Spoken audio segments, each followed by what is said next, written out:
Hello friends, welcome to English speaking course day 2.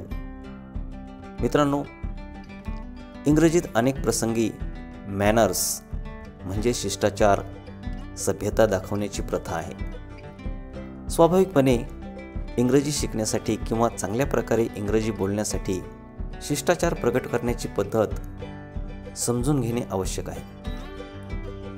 इंग्रजी भाषेमध्ये please, thanks, welcome, kindly, allow me, after you, sorry, excuse me, pardon, no mention यासारख्या शब्दांचा वापर करून शिष्टाचार दाखवला जातो. वाक्याच्या सोबत हे शब्द वापरून शिष्टाचार दाखवला जातो. इंग्लिशमध्ये गुड मॅनर्स म्हणजे चांगले शिष्टाचार दाखवण्यासाठी या सर्व शब्दांचा वापर योग्य प्रकारे आणि योग्य ठिकाणी करणे आवश्यक असते. इंग्रजीत चांगले शिष्टाचार म्हणजेच गुड मॅनर्स दाखवण्यासाठी काही गोष्टी लक्षात ठेवा. फर्स्ट वन, प्लीज और kindly. If you are asking someone for something, use please और काइंडली. जेव्हा आपण एखाद्याला काही मागतो तेव्हा ही मागणी करताना प्लीज किंवा काइंडली यासारख्या शब्दांचा वापर करावा. उदाहरणार्थ, तुम्हाला एक पेलाभर पाणी हवे असेल तर give me a glass of water असे बोलणे इंग्लिशमध्ये असभ्य वाटेल.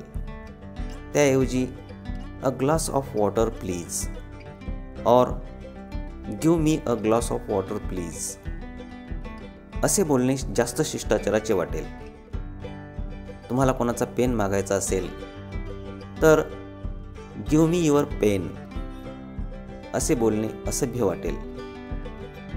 त्याऐवजी युअर पेन प्लीज किंवा मग give me your pen please असे बोलणे सभ्यतेचे, शिष्टाचाराचे वाटेल. कोणाला वेळ विचारायची असेल तर what is the time please किंवा मग टाईम प्लीज अशा पद्धतीनं इंग्लिशमध्ये प्लीज या शब्दाचा वापर करून शिष्टाचार दाखवता येतो. दुसरा शब्द आहे थँक्स. समजा कोणी तुमचे एखादे लहानसे काम केले, तुम्ही वेळ विचारलीत किंवा एखाद्या घरचा पत्ता विचारला व तो त्या व्यक्तीने सांगितला, तुम्हाला काही मदत केली, तर अशा वेळी आभार व्यक्त करणे आवश्यक असते. इंग्लिशमध्ये यासाठी थँक्यू, थँक्स असे शब्द वापरून आभार व्यक्त केले जातात. थोडीशी जास्त कृतज्ञता दाखवण्यासाठी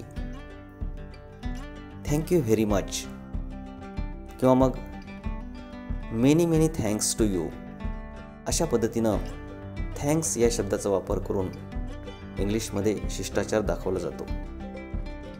एखादी गोष्ट नको असेल तर नो थँक्स असे म्हणा. मित्रांनो, इंग्लिशमध्ये थँक्स किंवा थँक्यू असे शब्द वापरून आभार मानण्याची पद्धत आहे. मग या शब्दांचा वापर करून कोणी जर तुमचे आभार मानत असेल तर तुम्ही त्या व्यक्तीला काय प्रतिसाद द्यावा? आभार मानणाऱ्या व्यक्तीला प्रतिसाद देण्यासाठी आपण म्हणायला पाहिजेत इट्स ऑल राईट, म्हणजे त्यात काय मोठेसे, किंवा नो मेन्शन म्हणजे आभार मानण्याचे कारण नाही असाही शब्द आपण वापरू शकतो.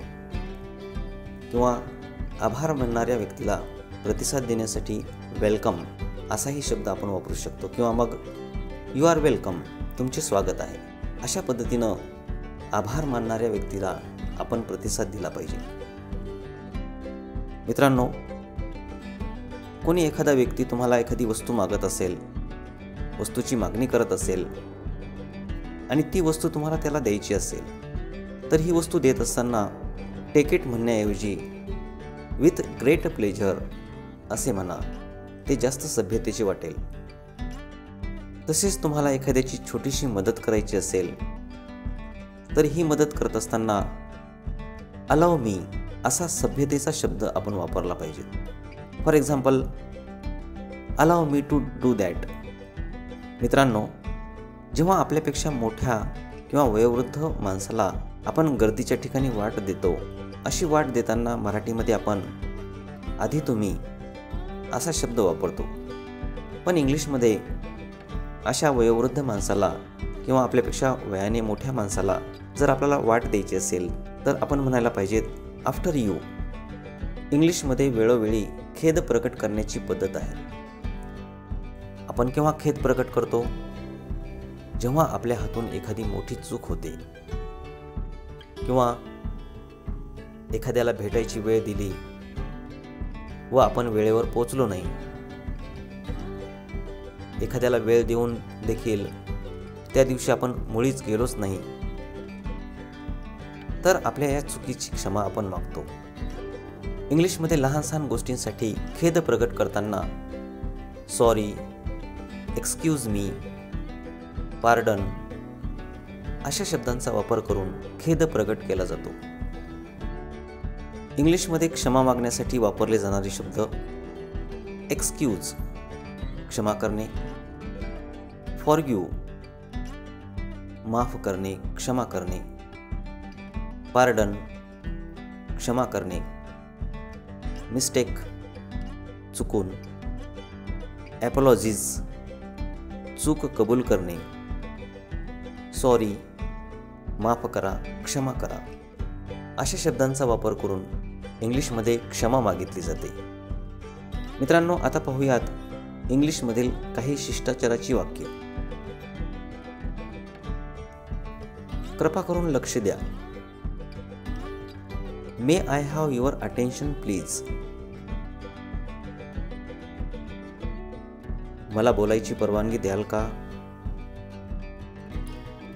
Will you please permit me to speak. जरा सरकता का? Excuse me, will you please move a bit. माफ करा, मला उशीर झाला. I am sorry, I got a little late. माझ्या वतीने क्षमा माग. Please beg apologies on my behalf. हे चुकून झाले, क्षमा करा. It was all by mistake. Please excuse me. मला फार वाईट वाटते. I am very sorry. माफ करा, मी तुमच्या कामात व्यत्यय आणला. Sorry, I have disturb you. माफ करा. I beg your pardon. परवानगी असेल तर बोलतो. Allow me to say. मित्रांनो, अशा पद्धतीनं इंग्लिशमध्ये सभ्यता दाखवण्याची प्रथा आहे.